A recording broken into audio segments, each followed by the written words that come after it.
নমস্কার, আবার ফিরে এলাম একটি নতুন ভিডিওয়ে। গত ভিডিওয়ে আমি জানিয়েছিলাম যেহেতু আমার চ্যানেলটি মনিটাইজেশন সাসপেন্ডেড আছে রিইউজ কন্টেন্টের জন্য, সেহেতু আমাকে এখন প্রত্যেক ভিডিওতে এভাবেই প্রেজেন্ট করতে হবে এবং কম্পারেটিভলি পপুলার যেগুলো আমার পুরনো ভিডিওগুলো ছিল সেগুলোকে রিমাস্টার্ড ওয়েতে আপলোড করতে হবে, যেগুলো আপনারা অলরেডি অ্যাজ এ র ভার্সন দেখে নিয়েছে, কিন্তু ওই যে খাড়া ঝুলছে তাই সেগুলো এখন এভাবেই করতে হবে। তা ভিডিওর টাইটেল যদি দেখে থাকেন তাহলে অলরেডি বুঝে গেছেন যে এখানে কোন ভিডিওটাকে রিমাস্টার ওয়েতে আপলোড করা হয়েছে। গত বছর ডিসেম্বরেতে 2025 সালে আমরা অর্থাৎ সিপিআইএম কোচবিহার থেকে কলকাতা পর্যন্ত বাংলা বাঁচাও যাত্রা করেছিলাম। যে যাত্রার একটা অংশ ছিল যে আমাদের চণ্ডীতলা 2, চণ্ডীতলা 3 ও ডানকুনি এরিয়া কমিটির অন্তর্গত বেগমপুর থেকে ডানকুনি হাউজিং পর্যন্ত যাত্রার অংশটি। ডেট ছিল সম্ভবত 13ই ডিসেম্বর। আর এর মাঝে গড়লগাছার হাই স্কুল মাঠেতে ছিল এই বাংলা বাঁচাও যাত্রার সমাবেশ। তা এই সমাবেশ ও সভা মিলিয়ে টোটাল প্রায় 4টি ভিডিও, কিছু শর্টস এই চ্যানেলে আমি আপলোড করেছি অলরেডি, যেগুলো আপনারা দেখে নিয়েছেন। তার মধ্যে এই ভিডিওটি অর্থাৎ গড়লগাছার সমাবেশে কমরেড দীপশিতা ধরের বক্তব্যের ভিডিওটি আজ এখানে আলোচনা করব। ভিডিওটার র ভার্সনের লেন্থ ছিল প্রায় 13 মিনিট 44 সেকেন্ড। আপলোড ডেট ছিল 17ই ডিসেম্বর 2025। আর সেই সময় থেকে এখনো পর্যন্ত প্রায় 21,500 এরকম ভিউ পেয়েছিল। তো চলুন আরও একবার শুরু করা যাক ভিডিওটি। যখনই বলছি যে বাংলা বাঁচাও যাত্রা, অনেকে প্রশ্ন করছেন যে বাংলা কি তাহলে মরে গেছে, যে বাংলাকে বাঁচাতে হচ্ছে? জিজ্ঞেস করছেন তৃণমূলের লোক, বিজেপির লোক। আমরা বলছি বাংলার বাঁচা বলতে আমরা কি বোঝাই? পশ্চিমবঙ্গের বুকে মুর্শিদাবাদে যখন একজন পরিযায়ী শ্রমিক শুধু বাংলা বলার অপরাধে দিল্লি মুম্বাইতে গিয়ে বাংলাদেশি হয়ে যায়, বাঙালি হিসেবে আপনার মনে হয় না আপনার বাংলা আমাদের বাংলা কোথাও না কোথাও যেন তার বেঁচে থাকাটা একটুখানি কমে গেছে? আমরা যখন 11 বছরের এই তামান্নার মৃতদেহটা নিজের বুকের কাছে জড়িয়ে ধরি, যে তামান্নার গলার সঙ্গে তার শরীরের সংযোগটা ছিল না, বোমার আঘাতে উড়ে গেছিল, আমাদের মনে হয় বাংলা বেঁচে আছে। আমরা যখন ওই মইদুল মিত্রের লাশ কুড়োই, যখন আনিস খানের লাশ কুড়োই, যখন তিলোত্তমার মৃত্যু নিয়ে, তিলোত্তমার হত্যা নিয়ে সারা রাত কলকাতা সহ এই মফস্বল রাত জাগে, আমাদের মনে হয় না বাংলাটা একটু মরে গেছে? আমাদের কাছে বাংলা মানে শুধু মমতা ব্যানার্জির নিজের বাংলা নিজের মেয়েকেই চায় নয়। আমাদের কাছে বাংলা মানে শুধু পিসি ভাইপো সিন্ডিকেট নয়। আমাদের কাছে বাংলা মানে এই টোটো চালক যে সাধারণ মানুষটা তার বাড়ির ছেলেটাকে মেয়েটাকে পড়াতে পারেন না, সেই লোকটার ভালো থাকা। আমাদের কাছে বাংলা মানে যে 26,000 ছেলে মেয়ের চাকরি গেল, যারা আত্মহত্যা করতে বাধ্য হলেন, সেই ছেলে মেয়েগুলোর বাড়ি থাকা, ভালো থাকা। আমাদের কাছে বাংলা মানে সাধারণ গরিব খেটে খাওয়া মানুষ। আমাদের কাছে বাংলা মানে হিন্দু মুসলিম মানুষের একসাথে থাকার এতদিনের ইতিহাস। আমরা যে বাংলা বাঁচানোর কথা বলছি, যে বাংলা বাঁচানোর জন্য সেই তুফানগঞ্জ থেকে আমরা রাস্তা হাঁটছি, সেই বাংলা গরিব মানুষের, খেটে খাওয়া মানুষের, শ্রমজীবী মানুষের বাংলা, সেই বাংলা বুদ্ধবাচার্যের বাংলা, সেই বাংলা জ্যোতিবাবুর বাংলা।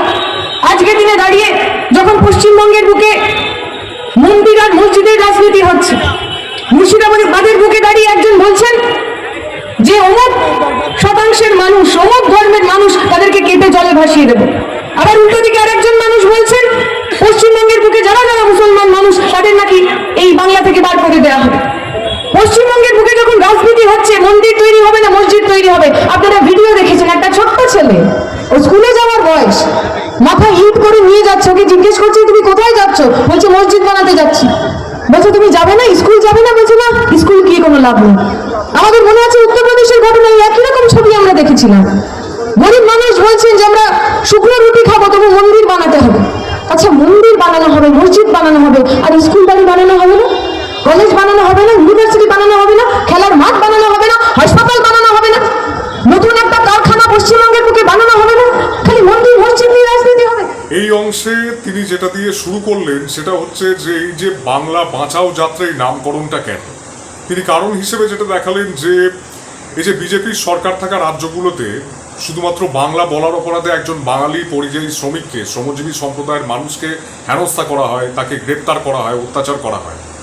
যখন চাকরির দাবিতে বেকারত্বের বিরুদ্ধে নবান্ন অভিযানে গিয়ে শহীদ হন কমরেড মইদুল মিত্র, এসএফআই করার অপরাধে পুলিশি মদতে খুন করা হয় কমরেড আনিস খানকে।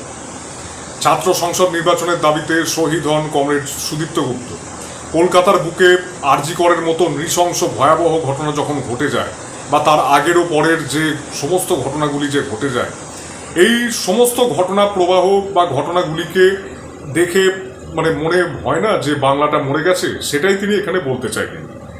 তিনি এটাও বললেন যে বাংলা মানে হচ্ছে শুধুমাত্র এই যে তৃণমূলের একটা যে পলিটিক্যাল হুইপ, যেটা নিজেদের মানে স্বার্থের জন্য, সেইটা বাংলা নয়। যে পিসি ভাইপোর যে রাজ্য জোড়া কাটমানি 75-25% যে ভাগ স্ট্র্যাটিফিকেশন ওয়াইজ তৃণমূলের, সে তার সিন্ডিকেট নয়, তার যে মডাস অপারেন্ডিটা সেটা নয়। কয়লা বালি গরু পাচারের দুর্নীতির মডাস অপারেন্ডি এটা হচ্ছে বাংলা কিন্তু নয়। তিনি বললেন যে বাংলা মানে হচ্ছে যে মার্জিনালাইজড কমিউনিটি, পিছিয়ে পড়া মানুষজন, যে শ্রমজীবী মানুষজন আছে, মেহনত করে যারা দিন যাপন করেন, সেই সব মানুষজনদের ভালো থাকা, তাদের পরিবারের ছেলে মেয়েগুলোর ভালো থাকা, সকল মানুষের যাতে মানে সুরক্ষিতভাবে ভালো থাকতে পারে, সেইটা। যে মানুষ যারা যে 26,000 এই যে চাকরি হারা হলো এর জন্য যে যারা আত্মহত্যা করলো, কৃষক যারা ফসলের দামের এর জন্য যে আত্মহত্যা করছে, বা এই সমস্ত ব্যাপারকে নিয়েই তিনি বলতে চাইলেন যে সকল মানুষের ভালো এই থাকা, এটা হচ্ছে বাংলা। এই যে আজকে যে এত চারিদিকে সাম্প্রদায়িকতার যে মানে ঢেউ উঠছে, এই সবের বিরুদ্ধে যে বাংলার যে সুদীর্ঘ সেকুলারিজমের যে ইতিহাস, ধর্ম নিরপেক্ষতার যে ইতিহাস, যে হিন্দু মুসলিম সমস্ত ধর্মের মানুষের একসাথে মিলেমিশে থাকার যে ইতিহাসটা, সেইটা হচ্ছে বাংলা। তিনি এও বললেন এর সঙ্গে যে আজকে রাজনীতির আলোচনাটা আমাদের হয়ে যাচ্ছে যে শুধুমাত্র মন্দির মসজিদ তৈরি করা, সাম্প্রদায়িকতা ভিত্তিক যে এই যে আলোচনাটা, কিন্তু যেটা মানে অনভিপ্রেত বাংলার ক্ষেত্রে বা সমগ্র মানবতার ক্ষেত্রে বা সমাজের ক্ষেত্রে একটা, কিন্তু আলোচনা কখনো যে স্কুল তৈরি, কলেজ তৈরি, হসপিটাল বা কারখানা তৈরি, এইগুলো নিয়ে আলোচনা হচ্ছে না। এই বিষয়গুলো তিনি এই অংশটিতে রাখবেন। তো চলুন এবার পরের অংশগুলো দেখা যাক ভিডিও। 2011 সালের আগে অব্দি পশ্চিমবঙ্গের বুকে এই ধরনের কথা বলার হিম্মত কারুর হয়নি, কারণ 11 সালের আগে যারা মুখ্যমন্ত্রী ছিলেন, তিনি জ্যোতিবাবু হোক অথবা বুদ্ধদেব ভট্টাচার্য, মাইকে দাঁড়িয়ে বলতে পারতেন এটা পশ্চিমবঙ্গ, এখানে দাঙ্গা করতে আসলে মাথা ভেঙে গুড়িয়ে দেওয়া হবে, কোনো হিন্দু মুসলমান বৌদ্ধ খ্রিস্টান দেখা হবে না। 2011 সালে পশ্চিমবঙ্গে কোনো দাঙ্গা হয়নি, 1992-তে হয়নি, 2002-তে হয়নি, কারণ আমরা বিশ্বাস করতাম। ওই জ্যোতিবাবু বলতেন যে अगर हुकूमत नहीं चाहता तो दंगा नहीं होता, अगर सरकार नहीं चाहता तो दंगा नहीं होता। 11 সালের আগে দাঙ্গা হয়নি, হিন্দু মুসলমানের রাজনীতি হয়নি, কারণ সরকার চাই, বামপন্থী সরকার চাই। এই এলাকার যে মানুষ আপনারা জানেন, বহু বছর ধরে বামপন্থীদের প্রতি আপনারা ভরসা রেখেছেন। আপনারা জানেন এই এলাকা থেকে যারা এমএলএ হয়েছেন, বিধায়ক হয়েছেন, অনেকে বসেও আছেন আমাদের এই মঞ্চে, তাদের রহন সহন, তাদের কথা বলার ধরন, তাদের ব্যক্তিগত জীবনযাপন আপনারা দেখেছেন। কেউ এতটুকু তাতে কোনো কালিমা লাগাতে পারেনি, কোনো প্রশ্ন চিহ্ন কোনোদিনও তুলতে পারেনি। আর আজকে তৃণমূলের যে ছোট বড় নেতারা 5 পাস, স্কুল পাস করতে পারেনি, এখন সে হাতে সোনার চেন, গলায় সোনার চেন, কালো স্করপিও নিয়ে ঘুরে বেড়াচ্ছে না। কোথা থেকে আসছে এই টাকা? পার্থ চট্টোপাধ্যায়ের খাটের তলায় যেমন বান্ধবী টাকা লুকিয়ে রেখেছিলেন, এমনই কোনো কোনো বান্ধবীর খাটের তলা থেকে ওই গলায় সোনার চেনের টাকা। বাংলা বাঁচাতে হবে, কারণ 5 ফেল, অসৎ, চোর, ডাকাত যারা আমাদের রাজনীতিবিদ হয়ে উঠেছে, তাদেরকে ঘাড় ধাক্কা দিয়ে বার করতে হবে, বাংলা বাঁচাতে হবে। কারণ বাংলার বুকে দাঁড়িয়ে আমরা মেয়েদের যন্ত্রণা শুনবো না। সেই কামদুনি পার্কস্ট্রিট থেকে একটার পর একটা প্রতিদিন পশ্চিমবঙ্গের প্রথম মহিলা মুখ্যমন্ত্রীর আমলে মেয়েরা নির্যাতিত হয়েছে। আর মমতা ব্যানার্জি কি বলেছেন? 11 বছরের মেয়ের খুন ধর্ষণের পর জিজ্ঞেস করেছেন ওই মেয়েটা লাভ অ্যাফেয়ার ছিল নাকি, ওই মেয়েটা প্রেগনেন্ট হয়ে গেছিল নাকি। 11 বছরের মেয়ে, শিশু, সেই মেয়েটার চরিত্র নিয়ে প্রশ্ন করেছেন পশ্চিমবঙ্গের মহিলা মুখ্যমন্ত্রী। দুর্গাপুরের ঘটনায় বলেছেন রাত্রিবেলা মেয়েদের বেরোনোর দরকার কি। তিলোত্তমা ঘটনার পর বলেছেন যে মেয়েদের নাইট ডিউটি করার দরকার নেই। আমরা বলছি এখানে আমার মায়েরা যারা বসে আছেন, পশ্চিমবঙ্গের মায়েরা, পশ্চিমবঙ্গের মহিলারা আসলে ওই কল্পনা দত্ত, ইলা মিত্র, রোকেয়ার জাত। আমাদেরকে কেউ ওই রাত দেখাতে আসবেন না। রাত দিন, সারা বছর সবটাই আমাদেরকে ঘরের মধ্যে বন্দি করতে পারবেন না। আমি আমার কথা দীর্ঘায়িত করব না, দু তিনটে কথা বলে শেষ করার। সবার প্রথমেই আমি নরেন্দ্র মোটা ভাই, অমিত মোটা ভাই, তাদের সবাইকে অনেক অনেক নমস্কার জানাবো। না, মোটা ভাই বলে আমি তাদের বডি শেম করছি না। কিছুদিন আগে তারা বলেছিলেন না বঙ্কিম দা, তো আমরা যেমন দাদা বলি বাঙালিরা, গুজরাটে তো বড় ভাইকে মোটা ভাই বলে, তো আমি সেরকমই বলছি আর কি। অমিত শাহ মোটা ভাই, নরেন্দ্র মোদী মোটা ভাই, স্মৃতি ইরানি ব্যান, এরা পশ্চিমবঙ্গে সারা ভারত জুড়ে তো এক ধরনের রাজনীতি তৈরি করার চেষ্টা করছেন, যে রাজনীতিতে আপনি যদি বাঙালি হন, বাঙালি মানে আপনি যদি বাংলার ইতিহাসের সঙ্গে সম্পৃক্ত হন, যে বাংলার ইতিহাস রাজা রামমোহন রায় সতীদাহ প্রথা বিলুপ্তি, যে বাংলার ইতিহাস ঈশ্বরচন্দ্র বিদ্যাসাগরের বিধবা বিবাহ শুরু করার, যে বাংলার ইতিহাস রোকেয়ার মেয়েদের জন্য স্কুল তৈরি করার, আপনি যদি বাংলার এই ইতিহাসের সাথে সম্পৃক্ত বাঙালি হন, তাহলে ওরা আপনাকে বাংলাদেশি বলবে, ওরা আপনাকে অ্যান্টি ন্যাশনাল বলবে, দেশদ্রোহী বলবে, এনআরসি সিএ করে আপনাকে একদম ভারত থেকে বার করে দেবে, এইসব গরম গরম কথা বলবে। পশ্চিমবঙ্গের বুকে জাত ধর্মের রাজনীতি করবে। এখানে অনেক মানুষ বসে আছেন যারা হিন্দু ধর্মাবলম্বী, এমন অনেক মানুষ রয়েছেন যারা প্রতিদিন সকালবেলা হয়তো বাড়িতে গীতা পড়েন। আমার দিদাকে আমি দেখেছি সকালবেলা উঠে সুর করে করে গীতা পড়তে। পশ্চিমবঙ্গের বাঙালি হিন্দু এত বড় সংকট কখনো হয়নি যে তাকে ব্রিগেডে গিয়ে সবার সঙ্গে গীতা পড়ে এটা প্রমাণ করতে হচ্ছে আসলে সেও সনাতনী, সেও হিন্দু। পশ্চিমবঙ্গের বাঙালি হিন্দুর এত সংকট কখনো আসেনি যে একটা গরিব প্যাটিসওয়ালা হিন্দু মুসলমান দুজনেই ছিলেন যে দলের মধ্যে, তাদেরকে মেরে তাদেরকে পিটিয়ে এটা প্রমাণ করতে হচ্ছে যে হিন্দু সনাতনী সে। পশ্চিমবঙ্গের হিন্দুদের এত দুর্দশা কখনো হয়নি যে প্রতিদিন নিজের ধর্ম তা নিয়ে তাকে চাউর করে বেড়াতে হচ্ছে। এই বাংলা তো আসলে রামকৃষ্ণের বাংলা। কদিন আগে জন্মদিন ছিল সারদা মার, তার বাংলা। যে রামকৃষ্ণ যখন ওই মায়ের পুজো করতেন, তিনি বলতেন যে আপনি ব্রাহ্মণ কিনা, আপনি পুরোহিত কিনা সেটা গুরুত্বপূর্ণ নয়, আপনি আপনার ভগবান, আপনি আপনার মাকে মন থেকে ভালোবাসেন কিনা তার উপর নির্ভর করে আপনি কত বড় ভক্ত। এই বাংলা তো সেই বাংলা যে রামকৃষ্ণদেব বলেছিলেন যারা দেহ বিক্রি করেন, যে মহিলারা যাদের কোনো ভদ্র জায়গায় যাওয়ার অধিকার ছিল না, মায়ের মন্দির খুলে দিয়েছিলেন। রামকৃষ্ণ বলেছিলেন ভগবান আসলে সববার, সেখানে উঁচু নিচু, সেখানে দলিত, সেখানে উচ্চবর্ণ, এই সমস্ত কিছু হয় না। ছুয়াছুতির বাইরে গিয়ে কথা বলতে শিখিয়েছিলেন। এই বাংলা তো চৈতন্যের, যে চৈতন্য বলেছিলেন ভগবানের সঙ্গে তার ভক্তের সম্পর্ক আসলে শুধু প্রেমের, তাতে পুঁথির দরকার হয় না, বইয়ের দরকার হয় না, পৈতের দরকার হয় না। আমাকে আপনাকে পক্ষ নিতে হবে কোন বাংলার কোন ধর্মকে বাঁচাতে চাই আমরা, আমাকে আপনাকে পক্ষ নিতে হবে।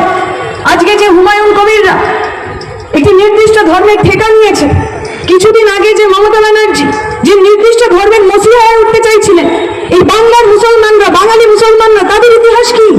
আমাদের ইতিহাস তো লালন ফকিরের ইতিহাস। যে লালন ফকির গরিব খেটে খাওয়া মানুষের কথা বলেছেন, যে লালন ফকির লিখে গেছেন যে জাত গেল বলে, জাতপাতের বিরুদ্ধে, ছোঁয়াছুঁয়ির বিরুদ্ধে যে লোক লিখে গেছেন, সে তো এই বাংলার মুসলিম। এই বাংলার মুসলিম তো কাজী নজরুল ইসলাম, যিনি শ্যামা সঙ্গীত লিখে গেছেন একের পর এক। এই বাংলার ইতিহাস, খেটে খাওয়া মানুষের ইতিহাস আমরা গল্পের বইতে পড়েছিলাম না? ওই সুন্দরবনের দিকে যদি আপনি যান, সেখানে দেখবেন ওখানকার যারা আরাধ্য দেবতা, তাকে হিন্দু মুসলমান দুজনে মিলে একসাথে পুজো করে। এই আপনাদের এই এলাকাতেও আছে ওলা বিবি। ওলা বিবি আসলে একজন মুসলমান মানুষ, কিন্তু ওলা বিবির কাছে হিন্দু মুসলিম দুজনেই মানত চাইতে যায়।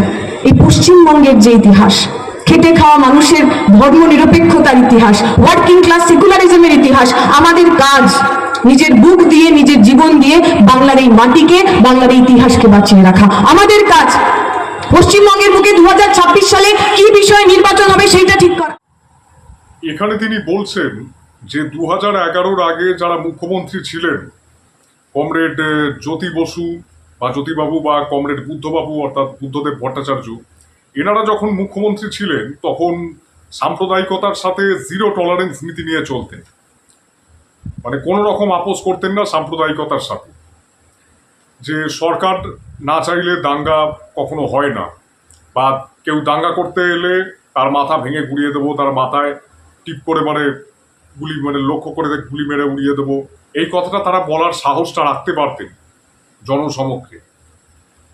এবং সেটা তারা শুধু মুখে করে দেখিয়েছিলেন যে তা নয়, মুখে বলেছিলেন যে তা নয়, কাজে করে দেখিয়েছিলেন।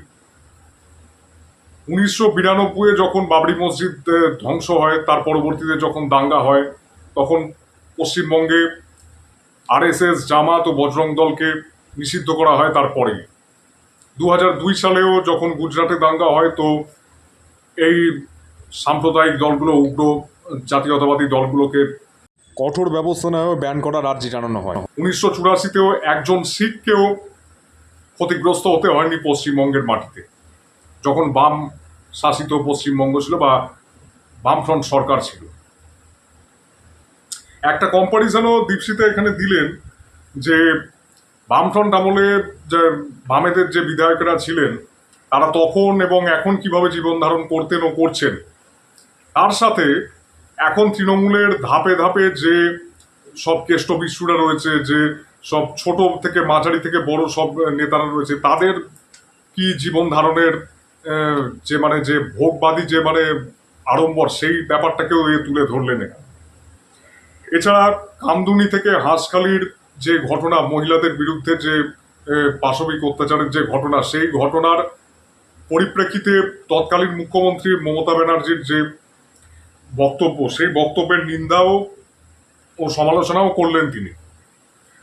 এছাড়া এটাও বললেন এখানে যে বাঙালির ইতিহাস, যে গৌরব, যে আত্মবলিদান, যে সমান অধিকার, সমানতা, যে মেহনতি মানুষের অধিকারের দাবি, যে ধর্মনিরপেক্ষতার যে ইতিহাস, এই যে ইতিহাস অর্থাৎ শ্রী চৈতন্য মহাপ্রভু, লালন ফকির, ইলা মিত্র, বেগম রোকেয়া, কল্পনা দত্ত থেকে বীর বিপ্লবী সুভাষচন্দ্র, মা সারদা, রামকৃষ্ণ পরমহংস, কাজী নজরুল ইসলাম, রবীন্দ্রনাথ ঠাকুর সহ সমস্ত যে মনীষীরা, যে বাংলার যে মনীষীরা, যে ভারতের যে মনীষীরা, সেই মনীষীদের ইতিহাস ও পরম্পরার কথাও তিনি তুলে ধরলেন, যে এই ইতিহাস, এই পরম্পরাকে ভুলিয়ে দেওয়ার যে ষড়যন্ত্র, সেটাও তিনি এখানে মেনশন করলেন। আপনি এখন যদি টিভি খোলেন, খবরের কাগজ খোলেন, দেখবেন মন্দির, মসজিদ, হিন্দু মুসলিম ছাড়া কিচ্ছু নেই।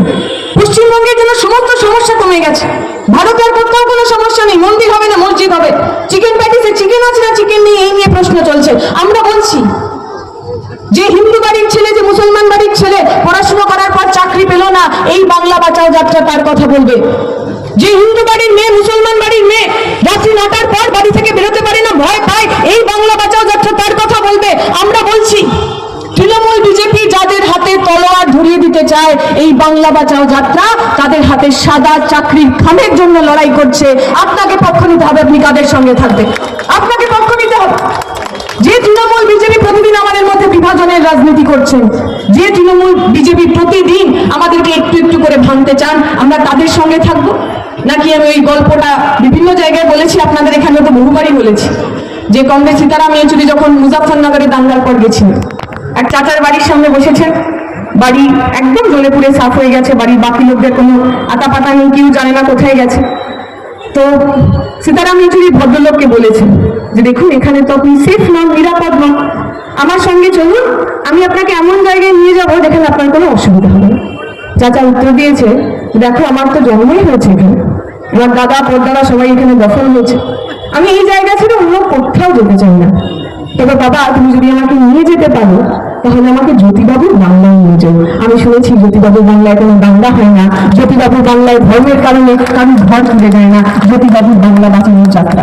আমি আশা করবো এই অঞ্চলের মানুষ, সাধারণ মানুষ, আপনারা আমাদের সঙ্গে থাকবেন এবং আগামী দিনে এই বাংলা বাঁচাও যাত্রায় আরো বেশি সংখ্যক মানুষকে আমরা একসাথে পাবো।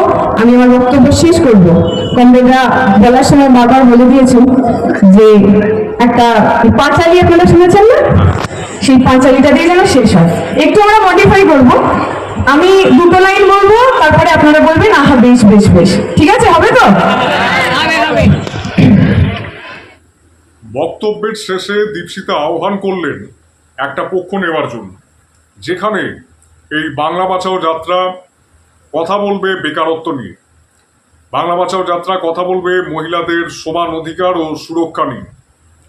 যে তৃণমূল ও বিজেপির প্রতিযোগিতামূলক সাম্প্রদায়িকতার রাজনীতি ও বিভাজনের রাজনীতির মাধ্যমে মানুষের হাতে তারা অস্ত্র, বোমা, গুলি, বন্দুক তুলে দিচ্ছে, তার বিরুদ্ধে বাংলা বাঁচাও যাত্রা তাদের হাতে বই, খাতা, পেন ও চাকরির খাম তুলে দেবে। এবং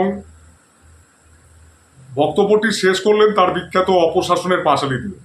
এই অপশাসনের পাঁচালী নিয়ে একটা আলাদাভাবে ভিডিও করা আছে এই চ্যানেলেই, লিঙ্ক ডেসক্রিপশনে দেওয়া আছে, আপনারা অন্যান্য ভিডিওর সাথে সেটিও দেখতে পারেন। আর আজকে এইটুকুই থাক, আবার হাজির হব একদিন একটা অন্য ভিডিও নিয়ে। নমস্কার।